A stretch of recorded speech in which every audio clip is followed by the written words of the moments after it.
اور پھر یاد رکھیے کہ خیر کے تو بہت سے کام ہیں.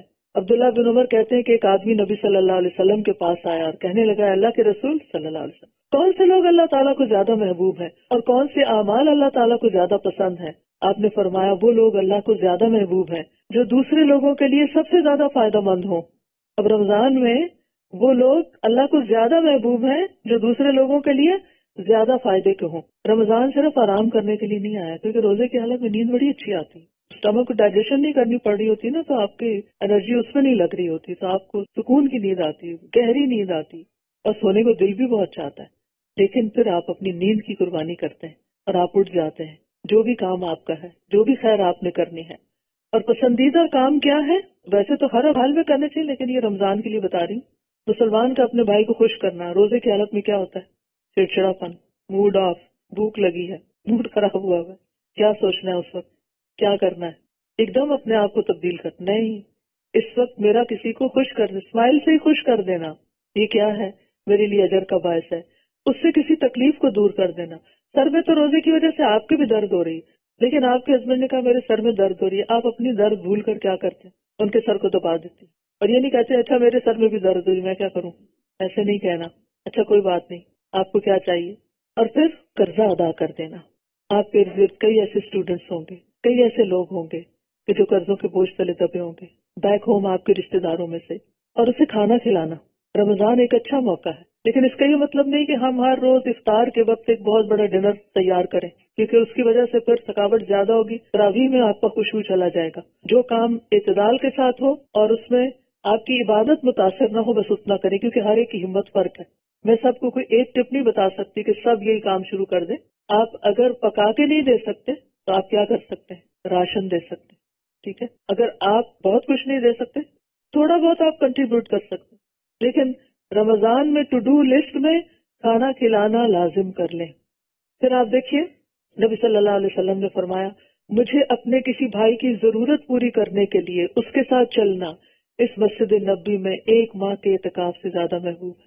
آپ کا دل تھا اعتکاف کرنے کو، لیکن گھر میں ہو گئے بچے بیمار، یا شوہر بیمار ہو گئے، یا کوئی بزرگ والدین گھر میں رہتے ہیں وہ بیمار ہو گئے، اب ان کو لک آفٹر کرنا ہے، اور آپ پاؤں پٹک رہے ہیں میں نے سوچا تھا اعتکاف کروں گی، کوئی 10 دن تو دل کھول کے عبادت کروں گی، لیکن یہ کیا مصیبت آ گئی. نہیں، اعتکاف کا اجر تو نیت کی وجہ سے مل جائے گا آپ کو، اور خدمت کا الگ اجر مل جائے گا، اور اس تکلیف اٹھانے کا اور پھر روزے کا اور وہ باقی عبادات کا ساتھ ساتھ. پھر آپ نے فرمایا جس نے اپنے غضب کو روک لیا، روزے کی حالت میں کیا ہوتا ہے؟ غصہ آتا ہے. جس نے اپنا غصہ روک لیا اللہ تعالیٰ اس کی خامیوں پر پردہ ڈالے گا. جو آدمی اپنے غصے کو نافذ کرنے کی طاقت کے باوجود پی گیا اللہ تعالیٰ روز قیامت اس کے دل کو امیدوں سے بھر دے گا. جو اپنے بھائی کے ساتھ اس کی ضرورت پوری کرنے کے لیے چلا اللہ تعالیٰ اس کو اس دن ثابت قدم رکھے گا جس دن قدم ڈگمگا جائیں گے.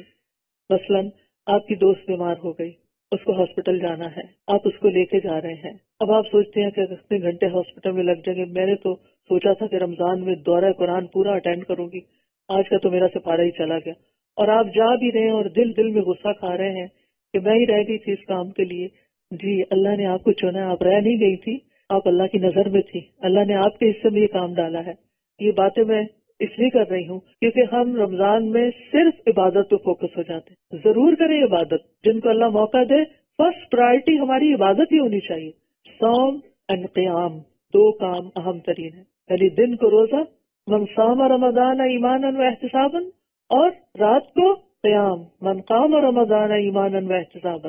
یہ 2 کام لازم ہیں. لیکن اگر کسی بھی وجہ سے ان 2 کاموں میں آپ بیمار ہو گئے، مثلا آپ نے پوری تیاری کر لی روزے رکھنے کی، لیکن اچانک کوئی ایسی بیماری آ گئی کہ ڈاکٹر نے منع کر دیا کہ روزہ نہیں رکھ سکتے آپ کی جان کو خطرہ ہے. اللہ نہ کرے کسی کے ساتھ ایسا، لیکن آپ دیکھیے کہ اسپتال بھرے ہوئے ہیں، رمضان میں بھی بھرے ہوئے ہوتے ہیں. تو کچھ لوگ ایسی بیماری میں آ جاتے ہیں کہ جو روزے نہیں رکھ سکتے. اگر روزہ رکھنے کا موقع چلا گیا کوئی بات نہیں، آپ کی نیت دیکھی جائے گی، آپ کا دل دیکھا جائے گا، آپ کا ایمان دیکھا جائے گا، آپ کا شوق دیکھا جائے گا کہ آپ نے کیا سوچا تھا، اور اس کے مطابق آپ کو اجر ملے گا. وہ بیماری بھی گناہوں کو دھونے کا ذریعہ بن جائے گی، اور پھر وہ جو کام آپ نے نیکی کا کرنا تھا اس کا اجر بھی آپ کو نیت کی وجہ سے مل جائے گا. اچھا، اس کا یہ مطلب نہیں کہ ہم عبادت سے بچنے کے لیے کوئی ایکسکیوز ڈھونڈ لیں، اچھا کسی کو کوئی ہیلپ چاہیے تو مجھے بتا دے، چلو تراوی پڑھنے کی بجائے میں کہیں اور جا کے تھوڑی گپ شپ بھی لگا لوں گی، تراوی میں تو پھر چپ کر کے سننا پڑتا ہے۔ نہیں، یہ بھی اللہ جانتا ہے نا، پھر وہ نیتوں کا حال اللہ جانتا ہے، دل کے اندر کیا ہے اللہ جانتا ہے۔ یعنی کسی نے کوئی کام کہہ دیا، کام پڑ گیا، تراوی لیٹ ہو گئی، آپ کو تہجد کے وقت اپنی پوری کرنی پڑی، لیکن آپ کے دل میں ایک تکلیف ہوئی، اوہ میری تراوی رہ گئی، لیکن چلو یہ اللہ نے مجھے اس کام کے لیے چنا، میں یہ بھی کر لیتی ہوں، تو دگنا اجر ہو گیا۔ پھر اسی طرح چھوٹے چھوٹے کام، مثلاً آپ یہاں پر آتے ہیں دورہ قرآن کے وقت، آپ کرسیاں لگانی ہیں، آپ کہاں روزہ رکھ کے ہم کرسیاں لگائیں، آپ اتنی مشکل؟ جی ہاں مشکل تو ہے، لیکن یہ بھی ایک بہت بڑی نیکی ہے۔ آپ کی لگائی ہوئی کرسی پر جو بیٹھ کے جتنی دیر قرآن سنے گا انشاءاللہ اس کا سارا اجر آپ کو بھی ملے گا، کیونکہ آپ نے اس کو ایک فیسلٹی فراہم کی۔ تو نیکی کے کام کرنا اچھے لوگوں کی علامت ہوتی ہے، کیونکہ اللہ سبحانہ وتعالیٰ سورۃ البقرہ میں فرماتے ہیں نیکی یہ نہیں کہ تم اپنے منہ مشرق اور مغرب کی طرف پھیر لو، یعنی صرف عبادت کرنا ہی نیکی نہیں، لیکن اصل نیکی اس کی ہے جو اللہ اور یوم آخرت اور فرشتوں اور کتاب اور نبیوں پر ایمان لائے، آگے نہ پہلی شرط ایمان کی، اور مال دے اس کی محبت کے باوجود رشتہ داروں، یتیموں، مسکینوں، مسافروں، مانگنے والوں کو اور گردنیں چھڑانے میں، یہ صدقہ خیرات بھی کرنا ہے، اور نماز قائم کرے اور زکوٰۃ دے۔ رمضان میں اول وقت نمازیں پڑھنے کی عادت ڈالنی ہے، پر اس کے علاوہ سنت اور نفل بھی پڑھنے ہیں، اور زکوٰۃ کے علاوہ صدقات بھی کرنے ہیں، اور جو اپنا عہد پورا کرنے والے ہیں جب وہ عہد کریں، اور خصوصاً جو تنگ دستی اور تکلیف میں اور لڑائی کے وقت صبر کرنے والے ہیں، یعنی روزہ رکھ کے بھی تکلیف اٹھا رہے ہیں، نماز پڑھ رہے ہیں، قیام کھڑا ہو کر کرنا مشکل ہو رہا ہے پھر بھی کوشش کر کے کر رہے ہیں، سجدے میں جانا مشکل ہو رہا ہے پھر بھی آپ لمبے سجدے کر رہے ہیں، فرمایا اولئک الذین صدقوا واولئک هم المتقون، یہی لوگ ہیں جنہوں نے سچ کہا، یہی سچے ایمان والے ہیں، اور یہی اصل میں متقی ہیں، یہی تقوی والے ہیں۔ تو ایمان جو ہے یہ دراصل تصدیق کا نام ہے، کہ جس چیز کو آپ مانتے ہیں پھر وہ کر کے بھی دکھائیں۔ اور پھر آپ دیکھیے کہ مومن وہ ہوتا ہے جو غیبی امور کی تصدیق کرتا ہے، اور قرآن و سنت میں جو کچھ بھی آیا ہے اس پر پورا یقین رکھتا ہے۔ منافق کے پاس بھی حق آتا ہے لیکن وہ اس کی پرواہ نہیں کرتا، وہ روشنی پاتا ہے لیکن پھر اندھیرے میں چلا جاتا ہے۔ منافق نور کا محتاج ہوتا ہے، جب نور مل جاتا ہے تو پھر دوبارہ واپس اندھیروں میں جانا ہی پسند کرتا ہے۔ تو ہمیں اپنے ایمان کو جگانا بھی ہے، بڑھانا بھی ہے، اور اس کی حفاظت بھی کرنی ہے، کیونکہ ایمان کوئی جامد چیز نہیں، جمی ہوئی چیز نہیں کہ ایک جگہ پتھر رکھ دیا تو رکھا گیا، یہ اوپر نیچے ہوتا ہے۔ نیکی کرنے سے ایمان اوپر جاتا ہے، اس کا گراف اوپر چلا جاتا ہے، اور گناہ کرنے سے نیچے آ جاتا ہے۔ لہذا روزہ رکھ کے کیا نہیں کرنا؟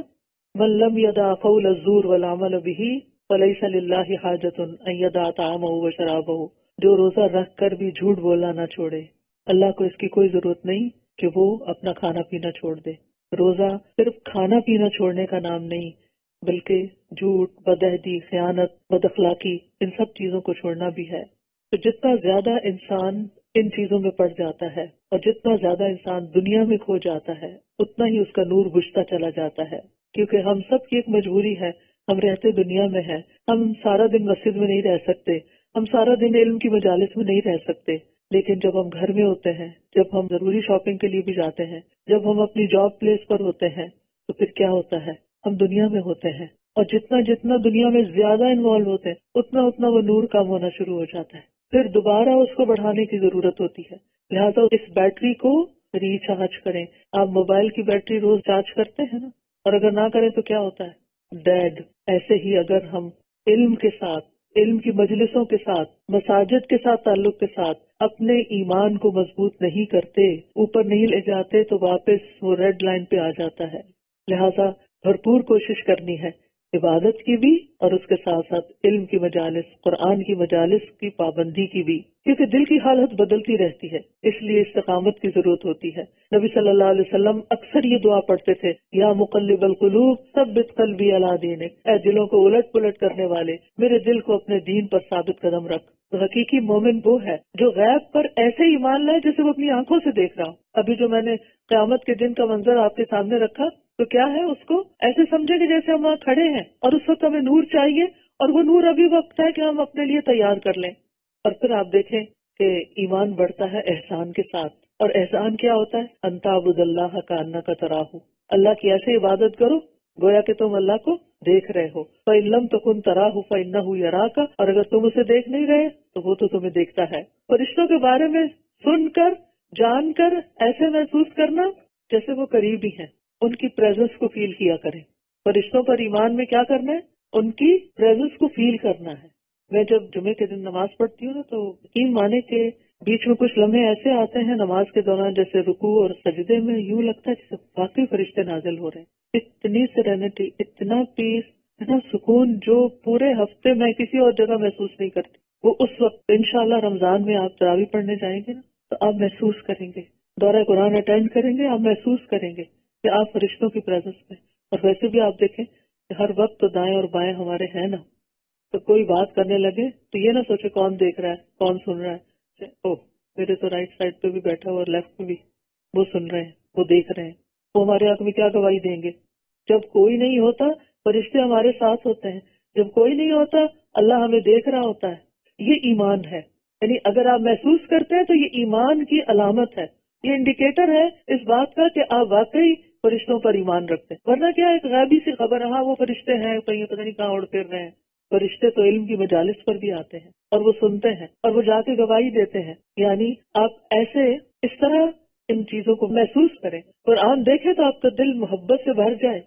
آپ اسے سینے سے لگایا کریں، آپ اس کو پڑھا کریں. آپ یہ میرے رب کا کلام، یہ میرے رب کی بات. آپ اس کو کسی انسان کی بات سمجھ کے نہیں پڑھا کریں، اس کو محسوس کیا کریں. قرآن سے محبت ایمان کی علامت ہے. نماز ہمارے لیے راحت کا سامان. نبی صلی اللہ علیہ وسلم حضرت بلال کو فرمایا کرتے تھے، اقم الصلاۃ یا بلال ارحنا بہا.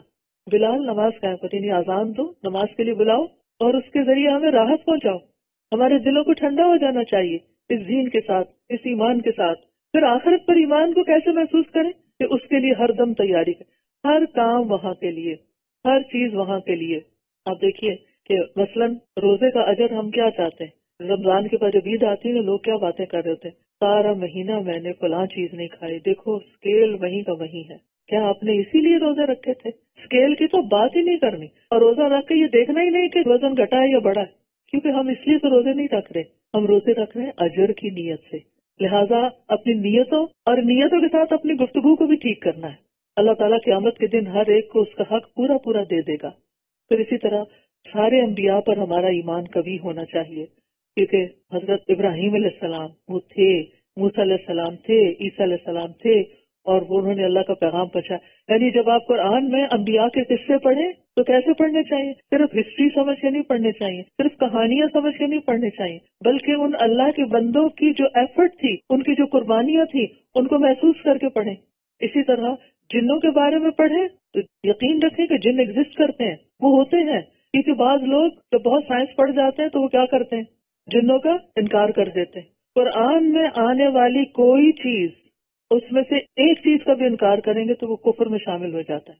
ایک لفظ کا بھی انکار نہیں کر سکتے ہم، اس میں ہمیں کوئی ڈاؤٹ ہی نہیں ہونا چاہیے. اور جنوں کے بارے میں بھی اتنا ہی یقین ہونا چاہیے جتنا فرشتوں کے بارے میں یقین ہے. اور پھر قرآن اس لیے پڑھیں تاکہ ہمارے ایمان میں اضافہ ہو، کیونکہ قرآن مجید میں یہ آتا ہے کہ جب ان پر اللہ کی آیات پڑھی جاتی ہیں تو زیادتہم ایمانا، ان کا ایمان زیادہ ہو جاتا ہے. تو انشاءاللہ اس رمضان میں اللہ کے فضل سے دورہ قرآن شروع کر رہے ہیں، اور اس میں بھی نیت یہی ہونی چاہیے کہ اللہ سبحانہ وتعالیٰ میرے علم کا نور بڑھا دے، اور پھر میرے ایمان میں اضافہ کر دے، اور میری قرآن کی سمجھ میں اضافہ کر دے، اور اس کی برکت سے میرے نیک اعمال میں اضافہ کر دے. کیونکہ جتنی جتنی روشنی اور ایمان زیادہ ہوگا عمل کی قوت بڑھے گی، کیونکہ ایمان بڑھتا ہے عمل کے ساتھ اور گھٹتا ہے گناہوں کے ساتھ. پھر اسی طرح کرنے کے کاموں میں سب سے پہلا کام تو ہم نے دل کی اصلاح، کیونکہ قیامت کے دن نہ مال کام آئے گا نہ بیٹے. یوم لا ينفع مال ولا بنون الا من اتى الله بقلب سلیم. جس دن نہ مال کام آئے گا نہ بیٹے کام آئیں گے مگر جو اللہ کے پاس سلامت دل لے کر آیا. تو اپنے دل کو ایمان کی غذا دینی ہے، اور اپنے دل کو قلب مطمئنہ بنانا ہے، اور پھر اس کے اندر اس نور کی دعا کرنی ہے، اللہم اجعل فی قلبی نورا، کہ اللہ میرے دل کو نور سے بھر دے، میرے دل میں نور پیدا کر دے. کیونکہ جب نور آتا ہے، جب روشنی آتی ہے تو حقائق واضح نظر آنے لگتے ہیں، کرنے کے کام کیا ہیں وہ سمجھ آنے لگتے ہیں، چھوڑنے کی چیزیں کیا ہیں سمجھ آنے لگتی ہیں. بعض اوقات شیطان ہمیں دھوکے میں مبتلا رکھتا ہے، کچھ چیزوں کے بارے میں ہمیں کنفیوز رکھتا ہے، اور ہمارے عقائد میں بگاڑ پیدا کرتا ہے. لہذا شیطان کے دھوکے سے بھی بچنا ہے، شیطان کی چالوں سے بھی بچنا ہے، کیونکہ بعض اوقات شیطان برائی کو ہمارے لیے خوشنما بناتا ہے اور بعض اوقات اعلیٰ درجے کے کام کو پیچھے کر کے کم درجے کے کام کو سامنے لے آتا ہے، لہذا شیطان کی چالوں سے بھی بچ کر رہنا ہے۔ پھر اسی طرح بعض لوگوں کے دل میں شیطان یہ کہتا ہے کہ تم ہو تو جہنمی، تو کر لو دنیا میں مزے، آگے تو تمہارے لیے جہنم ہی ہے۔ اس طرح کے خیالات سے بھی بچنا ہے، یہ بھی اس کی چالوں میں سے ایک چال ہے۔ حدیث کا دوسرا حصہ احتساب۔ احتساب کا معنی ہے کہ آپ اللہ کی ملاقات کے بارے میں سوچیں، اللہ کے دیدار کے بارے میں سوچیں، اور یہ جانیں کہ اس دن نیک اعمال ہی انسان کا سایہ ہوں گے حشر کے میدان میں جب اللہ سے ملاقات ہوگی، اور اس دن نجات اسی کے لیے جس کے پاس کچھ اچھے اعمال ہوں گے، اور اس کی وجہ سے اللہ تعالیٰ اس پر فضل فرمائے گا۔ تو روزے کا اجر جو ہے وہ اللہ کے ذمہ ہے۔ اللہ تعالیٰ فرماتے ہیں کہ الصوم لی وانا اجزی بہ، ابن آدم کا ہر نیک عمل خود اسی کے لیے ہے، مگر روزہ خاص میرے لیے، میں ہی اس کا بدلہ دوں گا۔ لہٰذا جو بدلہ اللہ تعالیٰ دیں گے اس سے بڑھ کر کون اچھا بدلہ دے سکتا ہے۔ قیامت کے دن روزہ سفارش کرے گا، لہٰذا خوشی سے روزہ رکھنا ہے کہ وہ ہمارے لیے قیامت کے دن نجات کا باعث بنے۔ پھر اسی طرح آپ دیکھیے، جو مال خرچ کرنا ہے ہم نے اللہ کے راستے میں، تو اس کو دنیا کے بینک میں رکھنے کی بجائے، دنیا کے خزانوں میں رکھنے کی بجائے آسمان کے خزانوں میں رکھیں، یعنی اپنی ضروریات سے زائد جو ہے اللہ کے راستے میں جب آپ دیں تو آپ کیا سمجھ کے دیں کہ یہ میں آسمان میں جمع کرا۔ دیکھیں آپ سنبھال کے رکھتے ہیں نا مال کو، ہر شخص کو مال سے پیار، اپنا بیگ سنبھال کے رکھتے ہیں، اپنا لاکر، اپنی کی، اپنی جہاں کہیں بھی آپ نے اپنی ویلیوبلز رکھی ہوتی ہیں، اپنا گولڈ وغیرہ سب کچھ، لیکن ہم زیادہ سے زیادہ حفاظت کرتے ہیں کس کی؟ جو ہم نے دنیا میں رکھا ہوا ہے، اور اس کی فکر نہیں کرتے کہ اس سے بھی محفوظ جگہ ہے۔ جب آپ کے دل میں خیال آئے نا کہ یہ یہاں سے کوئی اٹھا نہ لے یا کہیں گم نہ جائے، تو سوچیں اس سے زیادہ محفوظ جگہ کون سی ہو سکتی ہے؟ وہ آسمان میں ہے، وہ اوپر ہے۔ لہٰذا اس مہینے میں سارے سال کی نسبت دل کھول کر اللہ کے راستے میں خرچ کریں، اور خاص طور پر دین کی ترقی کے لیے۔ مثال کے طور پر آپ سوچتے ہوں گے کہ چلو میں گھر میں ہی سن لیتی ہوں، مسجد کون جائے روز، یہاں الہدا کون آئے کہ آ کے دورہ قرآن سنے، گھر میں ہی سن لیتی ہوں تاکہ گاڑی کا پیٹرول بچے۔ کوئی بات نہیں، کہیں اور جانا ہے تو وہاں نہ جائیں، وہاں سے بچا لیں، لیکن دین کی مجلس میں آنے کے لیے اگر آپ کا پیٹرول بھی لگتا ہے، اور جتنا بھی لگتا ہے مجھے پتا بہت مہنگا ہو گیا، لیکن وہ سب کچھ کس میں جائے گا؟ وہ آسمان کے خزانے میں جمع ہوگا۔ وہ اللہ کے راستے میں آپ اپنی گاڑی دوڑا رہے ہیں، ایک ایک قدم پر آپ کے لیے اجر ہے، لہٰذا اس میں آپ پریشان نہ ہوں۔ اور جب بندہ اللہ کے ساتھ سچا ہو جاتا ہے تو اللہ اس کے ساتھ وہ معاملہ کرتا ہے جو کسی اور کے ساتھ نہیں کرتا، اس کو وہاں سے رزق دیتا ہے کہ جہاں سے وہ سوچ بھی نہیں سکتا۔ کیونکہ ہم سب کو معلوم ہے جب ہم گھر میں سننے لگتے ہیں تو پھر کیا ہوتا ہے، تھک جاتے ہیں، تھک گئے تو ٹیک لگا لیں، ٹیک لگا لی تو تھوڑی سی نیند آ گئی، نیند آ گئی تو وہ ٹریک ہی کھو گیا، پتہ نہیں کہاں سے کہاں پہنچ گئے، یہ تو پتہ نہیں کیا بات کر رہی، چلو چائے بنا لیتے ہیں، ابھی تو رمضان نہیں شروع ہوا، کچن میں آدھی آواز آئی آدھی نہیں آئی، یہ تو علم حاصل کرنا نہیں ہوتا۔ لہٰذا بہتر یہ ہے کہ جہاں موقع نہیں وہاں آپ دو چار بہنوں کو ساتھ گھر میں بلا لیں اور ایک مجلس جمائیں، اور جہاں موقع ہے وہاں آپ پہنچ کر مجالس کا فائدہ اٹھائیں۔ پھر اسی طرح صدقہ اس لیے بھی کرنا ہے کہ قیامت کے دن کئی گنا زیادہ بڑھا کے مجھے ملے گا، اس کا پروفٹ کئی گنا زیادہ ہے۔ من ذا الذی یقرض اللہ قرضا حسنا فیضاعفہ لہ وَلَهُ أَجْرٌ کریم، کون ہے جو اللہ کو قرض حسنہ دے پھر وہ اس کے لیے دگنا کر دے اور اس کے لیے عزت والا اجر ہے۔ اور پھر احتساب کا مطلب کیا ہے؟ ہر نئی کام اس لیے کرنا ہے کہ مجھے اس کا اجر آخرت میں ملے، اور میں اس کے بدلے میں اللہ کا چہرہ چاہتی ہوں۔ اللہم اجعل عملی کلہ صالحا واجعلہ لوجہک خالصا ولا تجعل لأحد فیہ شیئا۔ اللہ صرف آپ کے لیے، صرف آپ، اونلی فار یو، جب بھی کوئی کام کرے، چاہے گھر کا کرے، چاہے آپ دین سیکھنے کے لیے نکلے، تو بس اپنے آپ کو یہ ریمائنڈر دیتے رہے، یا رب only for you, only yours, یہ سب کچھ آپ کے لیے ہے۔ اور یہ سچے دل سے کہیں، کیونکہ ایمان سچائی کا محتاج ہے، اور سچائی یہ ہے کہ ہم اپنے ساتھ بھی سچے ہوں، ہم اللہ کے ساتھ بھی سچے ہوں کہ جو کہہ رہے ہیں واقعی بھی مین اٹ، اور ہم لوگوں کے ساتھ بھی سچے ہوں۔ اور اس میں آپ دیکھیے کہ بہت سے ایسے واقعات آتے ہیں جس سے پتہ چلتا ہے کہ لوگوں کے لیے دنیا میں ان کی سچائی کی وجہ سے اللہ نے ان کو خیر سے نوازا۔ وہ جو 3 لوگ تھے نا جو کسی غار میں پھنس گئے تھے، تو اس وقت انہوں نے جو اپنے نیک اعمال پیش کیے تھے ان میں سے ایک سچائی بھی تھی، کیونکہ یہ لوگ سچائی کے ساتھ وہ سب نیک عمل کر رہے تھے، اخلاص کے ساتھ کر رہے تھے۔ پھر اسی طرح اپنے قول میں سچا ہونا، اپنے فرائض کی ادائیگی میں سچا ہونا، اور اس سچائی سے انسان کے اندر ایمان بڑھتا ہے۔ اپنے ارادوں میں سچا ہونا، ارادوں میں سچا ہونا کیا ہے؟ جب ارادے میں انسان سچا ہوتا ہے نا تو اس کے اندر سستی نہیں آتی، پھر وہ ڈھیلا نہیں پڑتا، پھر وہ پیچھے نہیں رہتا، پھر وہ ہمت نہیں ہارتا، ورنہ اگر سستی آ جائے تو پھر کہتا اچھا پھر بعد میں کر لوں، انشاءاللہ اگلے سال کر لوں، پھر صحیح کبھی، ابھی مشکل ہے، نہیں، جب نیت کر لی تو بس اب کر کے دکھائیں۔ پھر آپ دیکھیے کہ رمضان میں ہر روز آپ نے اپنا ایمان چیک کرنا ہے، بڑھ رہا ہے گھٹ رہا ہے، بڑھ رہا ہے گھٹ رہا ہے۔ آپ میں سے بہت سے لوگ اپنا بی پی روز چیک کرتے ہوں گے، شوگر چیک کرتے ہوں گے، ڈیلی روٹین میں ہے، اس کو بھی روٹین میں رکھیے، اپنے اندر جائزہ لکھیے، جھانکتے رہیے، بڑھ رہا ہے گھٹ رہا ہے، زیادہ ہو رہا ہے کم ہو رہا ہے، کیونکہ زیادہ ہونے کی علامت کیا ہے کہ آپ کا عمل اور زیادہ ہو جائے گا، آپ اور خوشی سے کام کریں گے، آپ کے دل کے اندر کا اطمینان بڑھنا شروع ہو جائے گا، آپ کے دل کے اندر ایک ٹھنڈک پیدا ہونی شروع ہو جائے گی۔ لیکن جب دل گھبرانا شروع ہو جائے، گھٹنا شروع ہو جائے، پریشانی کوئی آنا شروع ہو جائے، شیطانی وسوسے، رمضان میں تو بڑے بڑے شیطان قابو میں ہوتے ہیں، مگر سارے وسوسے شیطان کی طرف سے بھی نہیں ہوتے، کچھ وسوسے نفس کی طرف سے بھی ہوتے ہیں، تو نفس تو ساتھ ہی ہے نا، شیطان اگر پکڑا ہوا بھی ہے تو نفس ساتھ ہے۔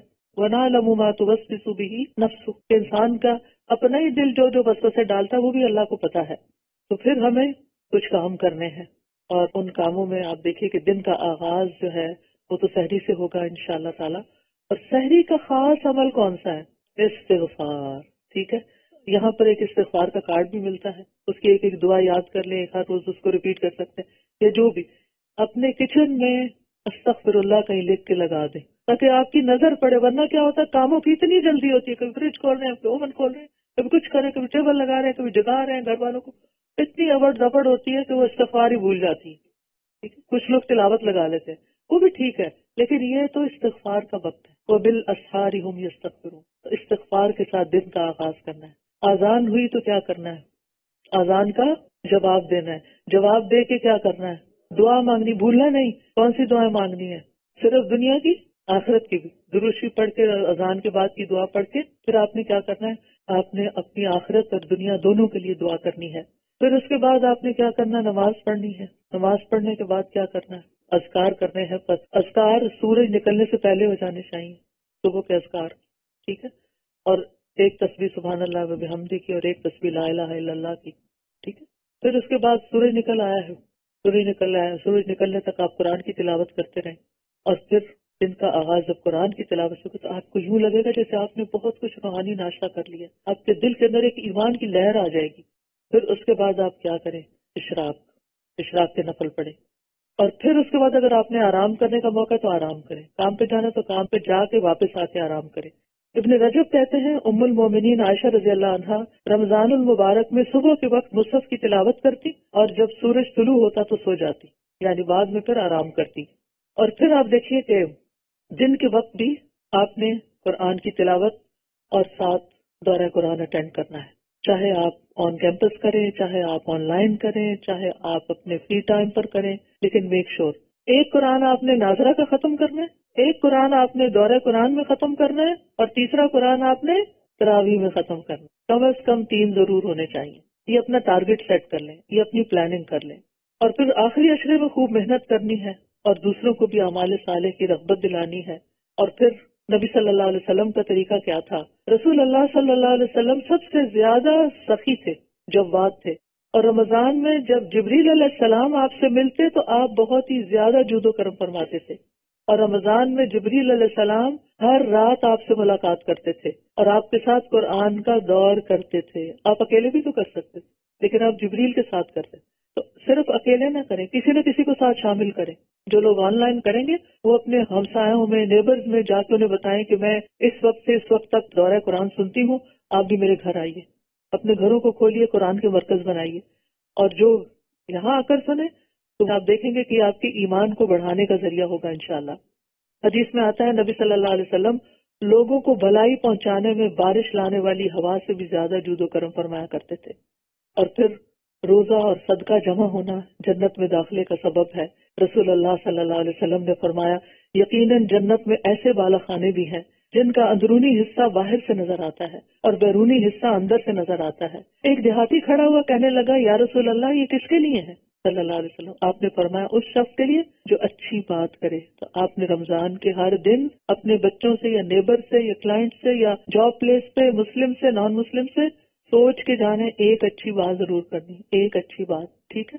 اور کس نیت سے کرنی ہے کہ مجھے یہ جنت میں وہ جگہ چاہیے جیسے دنیا میں آپ کو کسی خاص علاقے میں کوئی بنگلو پسند آ جاتا ہے نا، تو پھر آپ اس کے لیے پیسے جمع کرنے شروع کرتے ہیں، مجھے وہاں گھر چاہیے، فلاں گھر چاہیے، یہ ماڈل چاہیے، ایسی گاڑی چاہیے، تو مجھے یہ بالا خانے چاہیے. میں نے اس کے لیے یہ طریقہ اختیار کیا کہ ایک اچھی بات کسی کو بتائیں. اگر خود نہیں بتانی آتی تو کسی کو دورہ قرآن کا لنک شیئر کر دیں، کسی کو کوئی کارڈ دے دیں، کتاب دے دیں، بک سٹور یہاں کھلا ہوگا، روزانہ کچھ نہ کچھ ایسی چیز لے کر آپ کسی نہ کسی کو دیں تاکہ آپ کے لیے صدقہ جاریہ بنے. دوسرا کام کھانا کھلائے، اور جیسے میں نے آپ سے ذکر کیا کہ اس کا بھی اہتمام کرنا ہے، چاہے گھر والوں کو ہی کھلائیں، اگر کسی اور کو کھلائیں، ہمسایوں کو کھلائیں، دوستوں کو کھلائیں، رشتہ داروں کو کھلائیں، غریبوں کو، مسکینوں کو، یتیموں کو، کچھ بھی جتنا آپ کر سکتے ہیں. لیکن اگر کچھ بھی نہیں اور صرف گھر والوں کو کھلا رہے تو خوشی سے، یا رب تیرے چہرے کے دیدار کی خاطر تیری محبت میں کھلا رہے ہیں. وَيُطْعِمُونَ الطَّعَامَ عَلَىٰ حُبِّهِ مِسْكِينًا وَيَتِيمًا وَأَسِيرًا. اور تیسرا کام روزے رکھے. یہ تین کام جس نے کر لیا اس کو جنت کے بالا خانے مل گئے. اور رات کو جب لوگ سو رہے ہوں تو صرف اللہ کے لیے نماز ادا کرے اور وہ تراویح بھی ہو جائے گی. تو ابن رجب کہتے ہیں یہ تمام کے تمام اعمال رمضان میں سرزد ہو سکتے ہیں. رمضان میں یہ سب کچھ ہو سکتا ہے، کیونکہ رمضان میں روزے دار کو فضول لغو باتیں کرنے سے منع کیا گیا، جنسی گفتگو کرنے سے منع کیا گیا ہے. تو روزہ، نماز اور صدقہ اپنے کرنے والے کو اللہ تک پہنچا دیتے ہیں. اور بعض سلف کہتے تھے نماز نمازی کو آدھے رستے تک لے جاتی ہے، روزہ بادشاہ کے دروازے تک پہنچاتا ہے، اور صدقہ ہاتھ پکڑ کر اندر داخل کر دیتا ہے. تو یہ تینوں کام کرنے ہیں. پھر عید کے دن بھی نیک اعمال کرنے ہیں، فرائض اور نوافل کا اہتمام کرنا ہے، اور جمعے کی تیاری یعنی جمعہ پڑھنے کی آپ نے ضرور کوشش کرنی ہے. پھر اسی طرح یہ ہے کہ قوت کے ساتھ عمل کرنا ہے، بددلی کے ساتھ عمل نہیں کرنا. ایمان بڑھانے والے کام کرنے ہیں. زیادت الایمان بالعلم، زیادت الایمان بالعمل. زیادت الایمان بالعلم، علم کے ذریعے ایمان بڑھانا ہے اور عمل کے ذریعے ایمان بڑھانا ہے. اور تیسری چیز کائنات میں غور و فکر کے ذریعے. تو عبادت میں اضافہ چاہتے ہیں تو اپنے اندر شکر پیدا کریں. جب بھی نماز پڑھ لیں نا اچھی سے، اللہ تیرا شکر تو نے آج کا روزہ بڑا اچھا کروا دیا، آج کی نماز بڑی اچھی ہوگی، اللہ تیرا شکر، اللہ تیرا شکر. ہر نیک کام کر کے شکر ادا کرنا تاکہ مزید نیک کام کر سکیں، کیونکہ نیکیوں کی توفیق اللہ ہی دیتا ہے. اور ایک اور کام کرنا ہے، چھپے ہوئے نیک عمل کرنے ہیں جو کسی کو بھی نہ پتا ہو، کسی کو پتہ ہی نہ چلے، خاموشی سے. کیونکہ سلف صالحین جو تھے وہ اپنے اعمال کو مخفی رکھتے تھے. مثلا اس کا طریقہ کیا ہے؟ کوئی آپ سے پوچھے اچھا اس رمضان میں آپ نے کتنا قرآن پڑھا ہے؟ آپ کہیں گے میں نے تو 3 پڑھ لیے ہیں، 5 پڑھ لیے ہیں وغیرہ. آپ نہیں بتانا چاہتے. اگر نہیں بتایا اور آپ غلط بتائیں تو جھوٹ ہوگا، اور اگر بتائیں تو کیا بتائیں کہ بس جو اللہ نے توفیق دی پڑھ لیا. ظاہر مت کریں کہ کتنا پڑھ، کتنا صدقہ کیا، کس کو دیا، کہاں دیا. یہ باکسز رکھے ہوئے چپکے سے مٹھی بند کر کے ڈال دیں، کسی کو نہیں پتا کیا دیا، اللہ کو صرف پتا ہے. تو خفیہ اعمال، آپ کے اور اللہ کے بیچ میں کچھ سیکریٹس ہونے چاہیے، راز ہونے چاہیے. وہ صرف قیامت کے دن جا کے کھلے، یہاں کسی کو نہ پتا چلے. اور ہر نیک عمل کرنے کے بعد اس کے قبول ہونے کی بھی دعا کرنی ہے کہ یا اللہ تو ہم سے قبول کر لے. تو رمضان مبارک مہینہ، برکت کا معنی ہوتا ہے کسی خیر کا بڑھنا، اور اس لیے اس میں زیادہ سے زیادہ خیر کمانا ہے. ہر روز ایک فرشتہ پکارتا ہے. جب رمضان کا مہینہ آتا ہے تو کیا کہتا ہے؟ یا باغی الخیر ابشر و یا باغی الشر اقصر حتی ینقضی رمضان. اے خیر کے طالب آگے بڑھ، اے شر کے طالب رک جا، یہاں تک کہ رمضان ختم ہو جاتا ہے. نمازوں کی حفاظت بھی کرنی ہے، اول وقت پڑھنے ہیں، فرائض، سنتیں، نوافل، رات کا قیام، اس پر آپ نے توجہ کرنی ہے. قرآن سے زیادہ سے زیادہ تعلق جوڑنا ہے. امام مالک جو تھے جب رمضان آتا تھا حدیث کی مجلس بند کر دیتے تھے اور صرف قرآن کے ساتھ لگ جاتے تھے. اور صرف قرآن کی تلاوت کا تو آپ کو معلوم ہی ہے، ان الذین یتلون کتاب اللہ وَأَقَامُوا الصَّلَاةَ وَأَنفَقُوا مِمَّا رَزَقْنَاهُمْ سِرًّا وَعَلَانِيَةً يَرْجُونَ تِجَارَةً لَّن تَبُورَ. جو لوگ اللہ کی کتاب کی تلاوت کرتے ہیں اور انہوں نے نماز قائم کی اور جو ہم نے انہیں دیا اس میں سے پوشیدہ اور ظاہر خرچ کیا، وہ ایسی تجارت کی امید رکھتے ہیں جو کبھی برباد ہی نہیں ہوگی. وہ ایسا بزنس ہے جو کبھی خسارے میں نہیں جائے گا. اور پھر آپ دیکھیے کہ نبی صلی اللہ علیہ وسلم نے فرمایا بے شک کوئی ایسی چیز نہیں جو زیادہ افضل ہو جس کے ذریعے تم اللہ کی طرف رجوع کر سکو سوائے اس کے جو اللہ کی طرف سے آئی ہے، یعنی قرآن. تو قرآن کو لازم پکڑنا ہے، یہ اللہ تعالیٰ کے قرب حاصل کرنے کا ذریعہ ہے. اور دوسرا قرب سجدے میں ہوتا ہے نا. سب سے زیادہ انسان کس میں ہوتا ہے قریب اللہ کے؟ سجدے کی حالت میں. لہذا سجدہ اور تھکاوٹ کے باوجود رات کا قیام اللہ تعالیٰ توفیق دے دیتا ہے. اور نبی صلی اللہ علیہ وسلم کا قیام کتنا ہوتا تھا؟ پاؤں پر، پنڈلیوں پر ورم آ جاتا تھا. تو جب آپ کی پنڈلیوں اور پاؤں پہ ورم آئے آپ خوش ہوا کریں, کہیں یہ تو نبی صلی اللہ علیہ وسلم کی سنت ہے, اللہ نے مجھے بھی چن لیا, کیونکہ بعضوں کے زیادہ آ جاتا ہے, بعضوں کا کم ہوتا ہے. اور ایک اور آخری چیز, خوب دعائیں کرنی ہیں, اٹھتے بیٹھتے چلتے پھرتے جو چاہیے اللہ سے مانگتے جائیں, کیونکہ روزہ دار کی دعائیں قبول ہوتی ہیں. ابھی جو آپ نے آیت سنی تھی جس میں اللہ تعالیٰ فرماتے ہیں جب میرے بندے تجھ سے میرے بارے میں سوال کریں تو بے شک میں قریب ہوں, پکارنے والے کی دعا قبول کرتا ہوں, جب وہ مجھے پکار تو لازم ہے کہ وہ میری بات مانے اور مجھ پر ایمان لائیں تاکہ وہ ہدایت پا جائے. تو نبی صلی اللہ علیہ وسلم نے فرمایا 3 لوگوں کی دعا رد نہیں ہوتی, الصائم حتی یفطر, روزہ دار کی حتیٰ کہ افطار کر لے. تو رمضان کے ہر دن اور رات میں دعا قبول ہوتی ہے. ٹھیک ہے, تو نبی صلی اللہ علیہ وسلم فرمایا ہر مسلمان کی رمضان کے دن اور رات میں ایک دعا ایسی ضرور ہوتی ہے جو قبول ہو جائے, یعنی اگر ساری نہ بھی ہو کوئی ایک ہو جائے گی. پتہ نہیں وہ ایک ہونے سے کتنا ہم پار لگ جائیں. اور لیلۃ القدر میں خصوصی طور پر آخری عشرے میں اور پھر پاک راتوں میں اور لیلۃ القدر میں اللہم انک عفو تحب العفو فاعف عنا. اور ساتھ ساتھ صدقہ خیرات میں روزے افطار کرانا, دن میں بھی خرچ کرنا, رات میں بھی کرنا ہے, کیونکہ قرآن مجید میں آتا ہے الذین ینفقون اموالهم باللیل والنہار, وہ لوگ جو اپنے مال دن کو بھی خرچ کرتے ہیں رات کو بھی کرتے ہیں. تو رات کو عام دنوں میں تو نہیں ہم کر سکتے, تو رمضان میں کیا ہوتا ہے مسجد جاتے ہیں تو آپ پہلے سے ہی چینج لا کے رکھ لیں, اور جب نکلنے لگے تو ساتھ لے جائیں اور مسجد کے باکس میں ڈیلی ڈالیں, چاہے $1 ڈالیں, چاہے 50 سینٹ ڈالیں, لیکن ڈیلی کریں. کوئی پتہ نہیں کس دن کا کتنا قبول ہو جائے. آن لائن والے انونیمس کلک کر سکتے ہیں, نہیں بتانا چاہتے کہ کون ہے, تو ہماری ویب سائٹ کے اوپر انشاءاللہ اس کا پورٹل موجود ہے. اور صدقہ جو ہے وہ گناہوں کو مٹانے کا سبب ہے, آگ سے بچانے کا سبب ہے, عرش کے سائے میں جگہ کا سبب ہے. اور پھر یہ ہے کہ صلہ رحمی سے عمر بھی بڑھتی ہے اور رزق بھی بڑھتا ہے. لہٰذا رشتے داروں کو صرف کہیں سے اٹھا کے کوئی میسج نہیں فارورڈ کر دینا, بلکہ دعا دینی یا کوئی اچھی چیز فارورڈ کرنی, کوئی اچھی بات بتانی ہے جو اوتھینٹک ہو.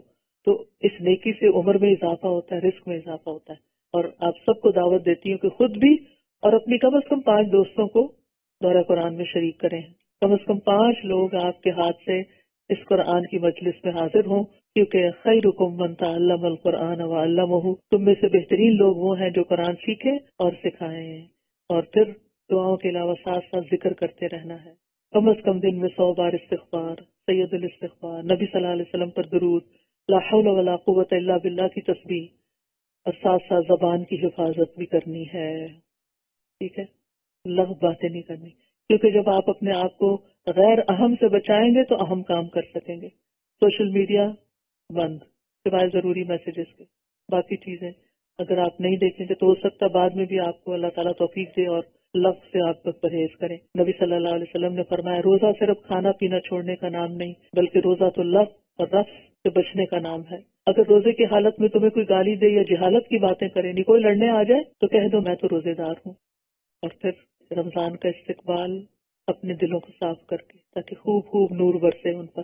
تو اللہ تعالیٰ سے دعا ہے کہ اللہ تعالیٰ ہمارے ایمان میں اضافہ کرے اور ہمارے نور میں اضافہ کرے, ہمارے علم میں اضافہ کرے, ہمارے عمل میں اضافہ کرے, اور رمضان اس طرح گزرے کہ ہمارے پچھلے سارے گناہ معاف ہو چکے, ہمارے گناہوں کے بوجھ ہٹ چکے ہوں. اللہ تعالیٰ اس کی برکت سے ہماری دنیا کے کاموں کو بھی بہترین کر دے, ہمیں صحت اور عافیت عطا فرمائے, اور ہمیں نیکی کے مواقع سے بھرپور فائدہ اٹھانے کی توفیق دے. اللہ ہماری اولادوں, ہماری نسلوں کا ایمان بھی مضبوط کر دے. اللہ انہیں ہمارے لیے صدقہ جاریہ بنا دے, اور ہمیں اپنے والدین کے لیے صدقہ جاریہ بنا دے. اللہ ہماری نمازوں میں خشوع پیدا کر دے, ہمارے ہر نیک عمل میں اخلاص پیدا کر دے. اللہ سبحانہ وتعالیٰ دنیا بھر کے مسلمانوں کی مدد فرمائے, خاص طور پر غزہ کے مسلمانوں کی جو اس وقت قسم و پرسی کی حالت میں ہے. اللہ ان پر اپنی رحمت نازل کرے اور ان کی تکلیفوں کو دور کر دے اور ان کو اجر عظیم عطا کرے.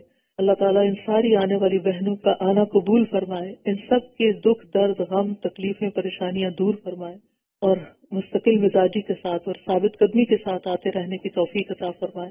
اللہ تعالیٰ ہم سے اس کو قبول کرے اور ہماری نیتوں میں اخلاص پیدا کر دے, اور انتظامیہ کو اللہ تعالیٰ بہترین جزائے خیر دے جو آنے والوں کا استقبال کرتے ہیں اور ان کے لیے جگہ تیار کرتے ہیں. اللہ سبحانہ وتعالیٰ ہم سب سے راضی ہو جائے. وآخر دعوانا ان الحمد للہ رب العالمین.